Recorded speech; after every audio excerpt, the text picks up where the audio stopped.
Wait कर रहा हूँ। अब वैसे भी रात है 19 अक्टूबर 2023, 19 अक्टूबर चल रहा है। वीडियो अपलोड होगी कल 20 अक्टूबर 2023 को।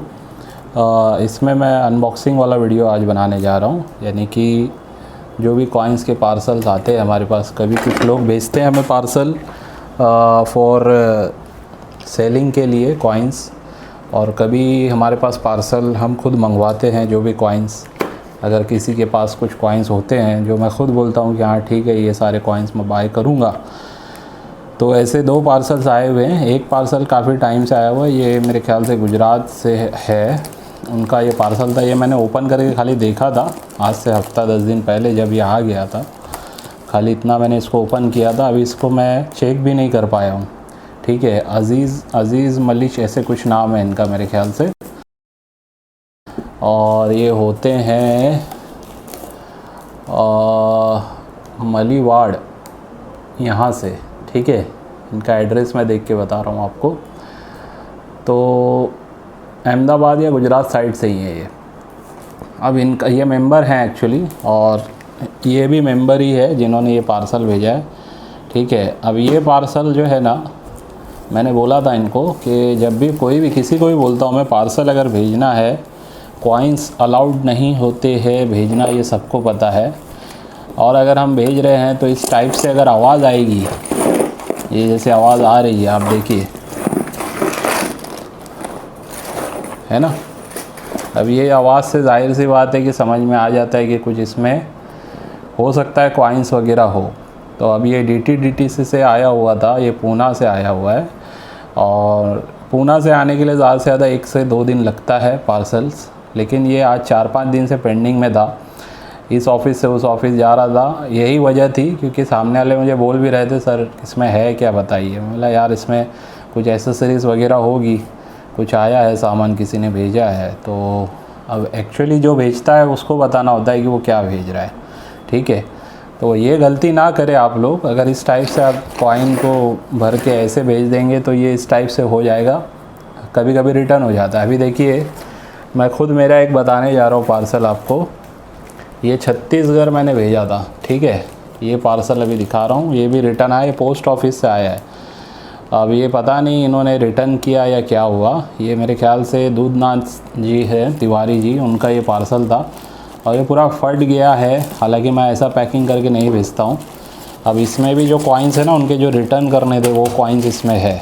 ठीक है, तो ये अब रिटर्न तो आ गया मेरे पास, अभी तक मैंने इसको खोला भी नहीं है ये पार्सल को। तो अब उन्होंने शायद लेने से मना कर दिया या पता नहीं, क्योंकि ऐसी बात हो गई थी। उन्होंने बोला था सर वो कॉइन आप किसी को भी दे देना, तो मैंने बोला नहीं मैं पार्सल बना चुका हूँ तो पार्सल भेज रहा हूँ। तो फिर से ये रिटर्न आ गए कॉइन, तो अब मैं वापस से तो नहीं भेज पाऊँगा। अब अगर किसी को देना रहा तो मैं दे दूँगा उसको कॉइन्स को।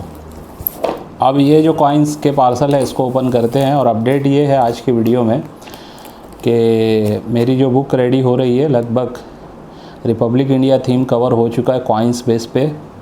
ठीक है, अब ब्रिटिश इंडिया के कॉइन्स को मैं उसमें ऐड करने जा रहा हूँ, और इसके साथ साथ मतलब east India company British India ये एक ही है, तो इसको कवर करने के साथ साथ फिर नोट्स के ऊपर भी कुछ कवरिंग करूँगा।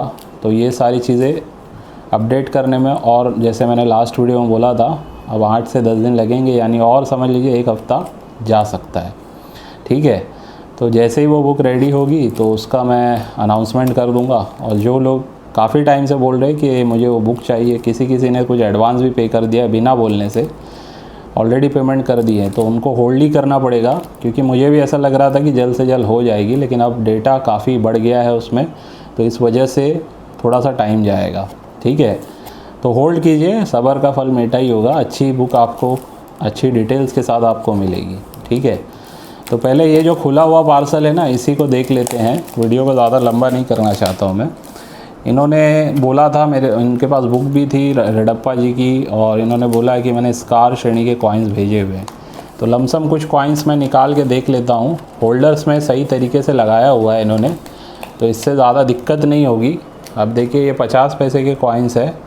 ठीक है, रेडप्पा जी के बुक के स्कार श्रेणी पे आप अगर जाते हैं तो बहुत सारे ऐसे कॉइन हैं स्कार श्रेणी के भी, इनके द्वारा बताए गए, जिसका अभी कोई ख़ास डिमांड नहीं है मार्केट में। जैसे कि अभी जैसे ही ये कॉइन निकला तो मैं आपको बता रहा हूँ, ये कलेक्टेबल ज़रूर है लेकिन ये हाई डिमांडिंग कॉइन अभी फ़िलहाल नहीं है, ठीक है। तो इस टाइप के कॉइन्स अगर आप बुक में खाली देख रहे हैं स्कार लिखा हुआ और उसकी प्राइस है 20, 30, 50 रुपया, तो ज़रूरी नहीं है वो डिमांडिंग कॉइन हो, ठीक है। तो अब ये कलेक्टेबल ज़रूर है, रख सकते हैं। 2003 के बॉम्बे मिंट वगैरह के ये कॉइन इन्होंने भेजे हैं। एस लिखा है यानी स्कार भी लिखा हुआ है इन्होंने, तो स्कार श्रेणी ज़रूर रेडप्पा जी की बुक में होगी, लेकिन ज़रूरी नहीं है कि वो इस कॉइन की कोई ख़ास डिमांड हो। डिमांड भी देखी जाती है। अब ये 1997 का हैदराबाद ये वाला सही कॉइन है जो मैं इसमें से ले सकता हूँ।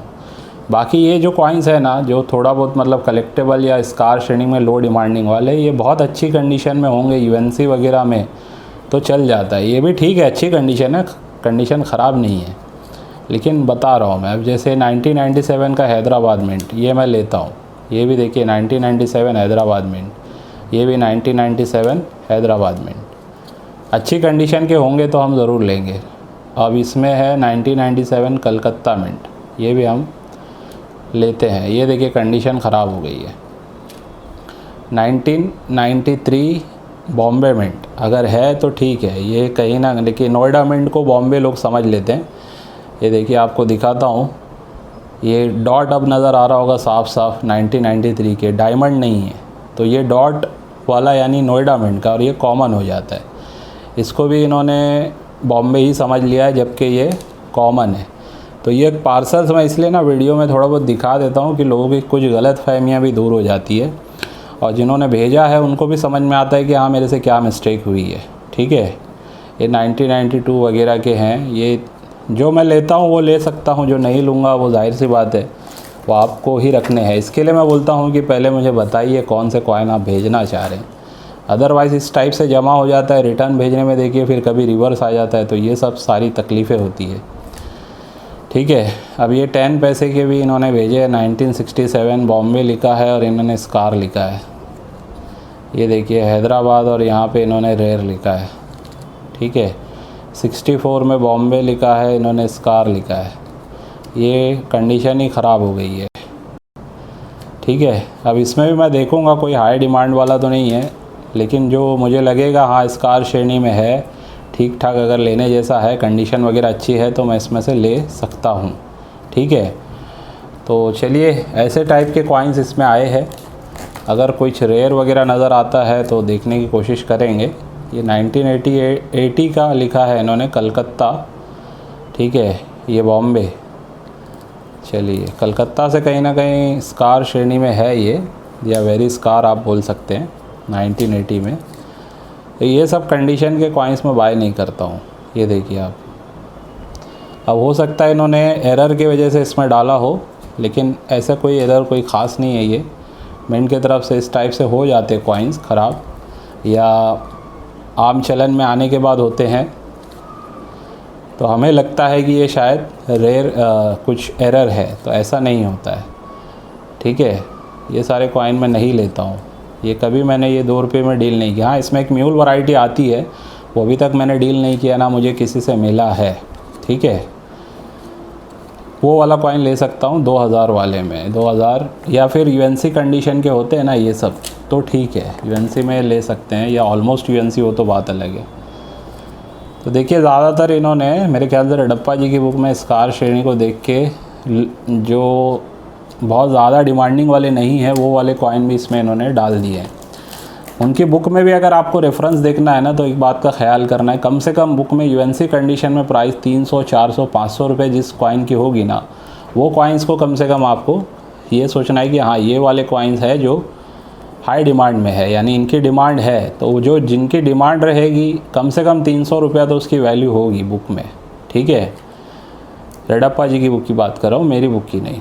तो ये सारे कॉइन्स भी इन्होंने जो भेजे हैं, मोस्टली ये जो है ना, ये कोई बहुत ज़्यादा डिमांडिंग कॉइन्स मुझे नहीं लग रहे हैं इसमें।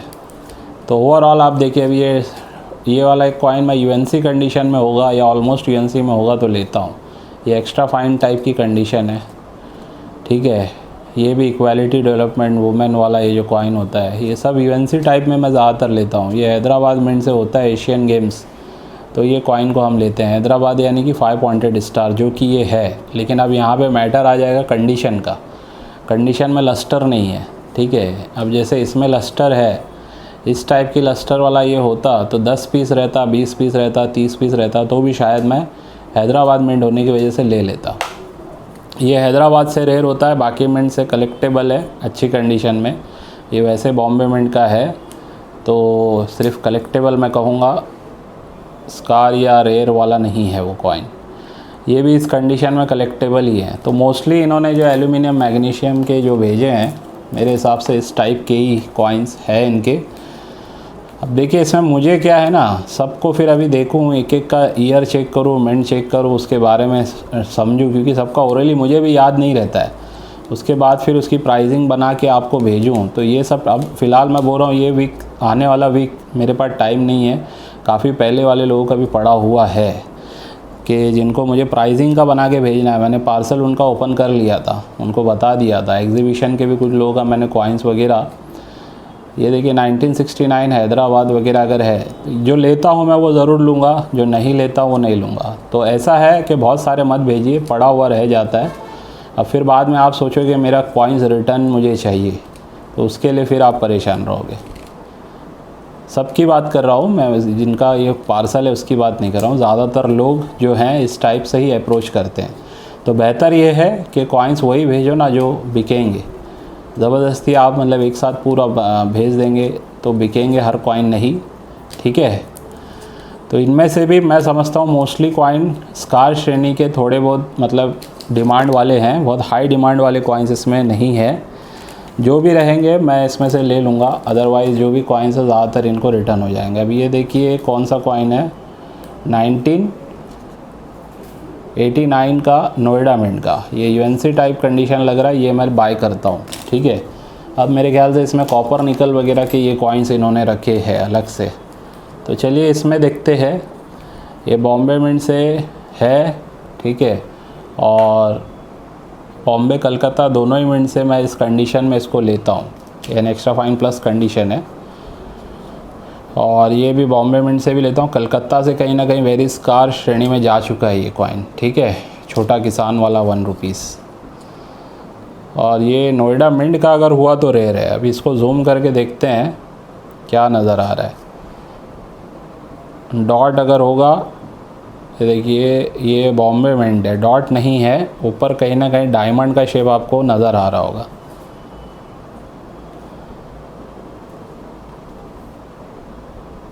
ठीक है, मैं वैसे मैग्नीफाइंग से इसको एक बार अलग से चेक कर लूँगा। अगर ये हुआ बॉम्बे तो नोएडा हुआ तो रेयर है, बॉम्बे हुआ तो ये कॉमन है। लेकिन इसकी कंडीशन थोड़ी वीक हो गई है। फिर भी अगर ये नोएडा हुआ, रेयर होने की वजह से कुछ ना कुछ इसकी वैल्यू रहेगी, ठीक है। इस पर भी इन्होंने लिखा है नोएडा, तो अब इसको भी मुझे मैग्नीफाइंग ग्लास से ही चेक करना पड़ेगा। जूम की कैपेसिटी यहाँ पे आके लगभग 80% हो गई। नहीं, ये बॉम्बे है, साफ साफ डायमंड नज़र आ गया है। तो ये वाला बॉम्बे है, मोबाइल के कैमरे से ही मुझे समझ में आ गया है। तो बहुत मिंट वगैरह चेक करना भी बारीकी का काम है। कुछ कुछ मिंट ऐसे होते हैं जो मिक्स होते हैं, यानी समझ में नहीं आते हैं। किसी में स्टार 3 पॉइंटेड आ जाएगा तो बॉम्बे मिंट का होगा, तो वहाँ पे हमें हैदराबाद चाहिए होगा तो वो नहीं मिलेगा। तो ये सारी चीज़ें बारीकियाँ होती है, ठीक है। तो ये इनके ऐसे कॉइन्स हैं जो आए हुए हैं। इसमें से 70-80% कॉइन ऐसे है जो स्कार तो होंगे लेकिन हाई डिमांडिंग नहीं है, ठीक है। हाई डिमांडिंग अगर होते तो मैं ज़रूर इसमें से बाय करता। कुछ कुछ है जो मैं बाय कर सकता हूँ, ये अच्छी कंडीशन वाले कॉइन्स मैं ज़रूर इसमें से ले सकता हूँ, चाहे ये 1 रुपीस का BR अम्बेडकर जी का हो, बॉम्बे मिंट का क्यों ना हो। अगर यूएनसी में है तो मैं लूँगा। और फिर ये वाला 1993 पार्लियामेंट वाला भी देखिए, ये यूएनसी कंडीशन में है, तो ये भी मैं बाय कर सकता हूँ, ठीक है। तो इस टाइप के और भी इन्होंने काफ़ी सारे कॉइन्स भेजे हैं, लेकिन दिक्कत ये है कि सारे कॉइन मेरे काम में नहीं आएंगे। हाँ, ये 1990 का 50 पैसा मैं ले सकता हूँ, बॉम्बे मिंट का भी। 1985 का कोई रेयर मिंट नहीं है या स्कार मिंट नहीं है, स्कार ईयर नहीं है मेरे ख्याल से इसमें, ना मिंट वाइज कोई है 85 में। 25 पैसे में 85 में बॉम्बे मिंट से आता है स्कार श्रेणी, ठीक है। वैसे 84 में हैदराबाद, 89 में हैदराबाद रेयर होता है। ये सब स्कार में है, लेकिन हाई डिमांड फ़िलहाल नहीं है। आपने बना के भेजा है, रखा है, बहुत अच्छी बात है कि आपने मेंशन कर दिया है कौन से ईयर से कौन से मिंट से है, ठीक है। ये बॉम्बे मिंट का है 2004 का, और ये 1992 का बॉम्बे मिंट है। अगर नोएडा होता तो रेयर होता। 97 में सुभाष चंद्र बोस जी का सिर्फ हैदराबाद से ही मैं बाय करता हूँ, ठीक है, कई बार बता चुका हूँ मैं। ये बॉम्बे मिंट के है, नोएडा मिंट के है। तो फ़ोटो वाले कॉइन सारे स्कार या रेयर नहीं होते हैं, ठीक है। नए लोगों के लिए बता रहा हूँ, सिर्फ फ़ोटो मैच होने से सिक्का रेयर नहीं होगा। फ़ोटो के नीचे आपको मिंट मार्क चेक करना पड़ेगा, या अगर कोई एरर वाला है तो उसका एरर चेक करना पड़ेगा, या अगर कोई डाई वैरायटी है तो उसकी डाई वैरायटी चेक करनी पड़ेगी। ऐसी अलग अलग चीज़ें होती है, कॉइन को देखना पड़ता है। उसके बाद डिसाइड होता है कि ये रेयर श्रेणी में है भी या नहीं, या स्कार श्रेणी में है भी या नहीं, ठीक है। तो यही सारी चीज़ें मैं थोड़ी सी कोशिश करने वाला हूँ मेरी बुक में, अलग अलग सेपरेट मैं आप लोगों को देने वाला हूँ। ये सब देखिए कॉमन है 1990, भले ये यूएनसी टाइप लग रहा हो। अब ये हैदराबाद मिंट का है तो मैं बाय करता हूँ वाटर ड्रॉप वाला, ठीक है। तो कुछ सिक्के इसमें से निकल रहे जो बाइंग में करता हूँ। और ये भी देखिए एक रेयर सिक्का है, ठीक है। बॉम्बे और कलकत्ता मिंट से, दोनों ही मिंट से मैं बाय करता हूँ, एग्री एक्सपो वाला। ऑलमोस्ट यूएनसी कंडीशन के ये कॉइन है। ये कॉमन है, यूएनसी है मगर कॉमन है, ठीक है। ये भी यूएनसी है मगर कॉमन है। ये बॉम्बे मिंट से है। और ये देखिए अगर विदाउट ये नोएडा मिंट से रेयर होता है, ठीक है, इंटरनेशनल फैमिली वाला ये। तो चलिए, ये इनके कुछ कॉइन थे, बहुत ज़्यादा इसमें मेरे हिसाब से कोई रेयर सिक्के तो नहीं निकले। 2-3 है, लेकिन हाई डिमांड वाले नहीं है। ऐसे नहीं है कि मतलब 5-10 हज़ार वाले, ठीक है। फर्स्ट बार इन्होंने भेजा था, मेरे ख्याल से इनको भी एक्सपीरियंस करना था कि मेरा पार्सल जो जाता है वो रीच आउट होगा, तो फिर आगे देखेंगे। हो सकता है इनके पास और कलेक्शन हो अच्छा, जो बाद में हम इनसे कभी बाय करेंगे। अच्छा, अब नई अपडेट तो मैं दे चुका हूँ इससे पहले की वीडियो में भी, कि स्कार और वेरी स्कार श्रेणी के सिक्के जो लोग बेचना चाहते हैं उनको पहले ऑर्बिट से मेंबरशिप लेनी होगी 1500 रुपये की, जिसमें मैं आपको बुक देता हूँ, ठीक है। सिक्का बेचने के लिए पैसा नहीं लगता है, ये बात ध्यान रखना है। लेकिन अब स्कार और वेरी स्कार श्रेणी के सिक्के अगर बेचना चाहता है कोई हमें, तो उसको मेंबरशिप लेनी पड़ेगी। और रेयर सिक्के आप हमें बेच सकते हैं, उसका कोई पैसा या मेंबरशिप नहीं लगेगा, ठीक है। हाँ, उसका जो सेलिंग होने के बाद जो हमारा जो चार्जेस रहता है वो हम लेते हैं, या डायरेक्टली मैं जो बाय करता हूँ तो फिर वो जो पेमेंट देना होता है वो मैं पार्ट पेमेंट्स में करके देता हूँ, या कभी कभी एक साथ भी पूरा पेमेंट दे देता हूँ। तो ये तरीका है, नए लोगों को बता रहा हूँ मैं, कि अगर आप हमारे साथ कॉइन्स वगैरह बाय सेल करते हैं, सेलिंग का ख़ास करके, तो ये तरीके से आप हमारे साथ कर सकते हैं। अब ये वो कॉइन्स है जो मैंने मंगवाए थे। पहले इसको मुझे ओपन करना पड़ेगा, उसके बाद वीडियो को मैं कंटिन्यू करता हूँ। कोई भी पार्सल्स कॉइन्स के हो या फिर नोट्स वगैरह के भी हो, जो रेयर होती हैं, दुर्लभ होती है, जो हम कलेक्शन करते हैं जिनका, देखिए अभी खींच रहा हूँ तो डायरेक्ट ही गिर जा रहा है, पता नहीं खुल गया है। हाँ, ये खुले हुए हैं कॉइन्स, ठीक है। इसमें तो कुछ है नहीं, ये इन्होंने गैप को मेरे ख्याल से भरने के लिए ये चीज़ रखी थी, या इसमें है भी या नहीं कुछ पता नहीं, कुछ नहीं है मेरे ख्याल से इसमें तो, ठीक है। तो ये वाला जो पार्ट है इसको मैं ऐसे ही रख रहा हूँ। हाँ, लेकिन इसके अंदर जो कॉइन्स है, जैसे आपने देख ही लिए, AKM के 20 रुपीज़ है ये, 2021 के। मेरे ख्याल से एक पाउच भी था, हाँ ये वाला पाउच है 2021 का, आप देख सकते हैं। और कुछ उन्होंने खुले सिक्के भी भेजे हैं जो शायद गिर गए हैं। और भी है AKM वगैरह की सीरीज़, इसमें ज़्यादा देखने मिलेगी आपको। ये देखिए 5 रुपये का भी एक पाउच नज़र आ रहा है मुझे, ठीक है, 2021 का। और बाकी एक पाउच मेरे ख्याल से 2021 का जो है ना फट गया है, तो ये अब मेरे को इसको मैनेज करना पड़ेगा, एक किसी में डाल के इसको रखना पड़ेगा। तो ये हुआ है। ये होता कैसे है बता देता हूँ आपको। कभी कभी क्या होता है, जब आप इस टाइप से पार्सल सही से पैक करके नहीं भेजते हैं, जिसमें जगह रह जाती है। बॉक्स काफ़ी बड़ा है इस पार्सल के लिए, तो काफ़ी स्पेस रह गई होगी। अब स्पेस रहने से आजू बाजू क्या होता है ना, वो लोग रखते संभाल के नहीं लाते हैं। जाहिर सी बात है, बहुत सारे पार्सल होते हैं, वो लोग एक के ऊपर एक दूसरा पार्सल रखा होता है, वज़न पड़ जाता है, या फिर वो लोग कभी कभी रफ़ तरीके से फेंकते भी हैं। ऐसे बॉक्सेस को अंदर गाड़ी में फेंक देते हैं, या पोस्ट ऑफिस पे जाएंगे तो आपको नज़र आएगा वहाँ पे किस तरीके से वो लोग डील करते हैं पार्सल्स के साथ। तो उसमें बहुत चांसेस रहते हैं, हायर चांसेस रहते हैं पार्सल्स डैमेज हो जाते हैं। तो इसीलिए मैं बोलता हूँ सही से पैक करके भेजिए, भले ही 2 पार्ट में भेजिए वो चलेगा। अब देखिए इसमें AKM के मेरे ख्याल से 10 रुपीज़ वाले मोस्टली होने चाहिए और 2 रुपीज़ वाले होने चाहिए, ठीक है, जो रेयर और वेरी स्कार श्रेणी के हैं। तो पहले तो मैं देखता हूँ, ये 10 रुपीज़ वाले कॉइन्स दिख रहे हैं 2021 के UNC कंडीशन, देख सकते हैं आप 2021 के। ये रेयर सिक्का है AKM का, आज़ादी का अमृत महोत्सव वाले ये कॉइन्स, जिनकी डिमांड अभी धीरे धीरे ऊपर आ रही है, ठीक है। अभी भी वक्त है, जो लोगों ने बाय नहीं किया, कलेक्ट नहीं किया है, ख़ास करके 2021 के AKM वाले कॉइन्स में 10 रुपीज़ 2 रुपीज़ को ज़रूर बाय करके रखें, और 5 रुपीज़ को भी। और मैं कहूँगा कि अगर 20 रुपीज़ का पाउच लेंगे तो ज़्यादा बेस्ट है, या कम से कम 10-20 सिक्के लेके आप UNC कंडीशन में रख सकते हैं। तो ऐसे ही मेरे ख्याल से 2 रुपीज़ के भी इसमें होंगे, ये सारे 10 रुपीज़ के ही है, ठीक है, 2021 के। अब मैं सिर्फ वीडियो में एक ओवरव्यू दे रहा हूँ, सारे सिक्के तो देखेंगे नहीं हम, मैं इसको बाद में आराम से चेक कर लूँगा। ये देखिए, ये भी UNC condition 2021 Mumbai mint, Hyderabad mint से ये सिंगल मिंट कॉइन है, आप सभी को पता है, 2021 का 2 रुपया, ठीक है। इसकी भी डिमांड अब धीरे धीरे बढ़ती जा रही है, और मेरे हिसाब से दिलीप राजवर साहब की बुक में इन्होंने अभी जो इनकी एक अलग मिंट की बुक जो आई है ना,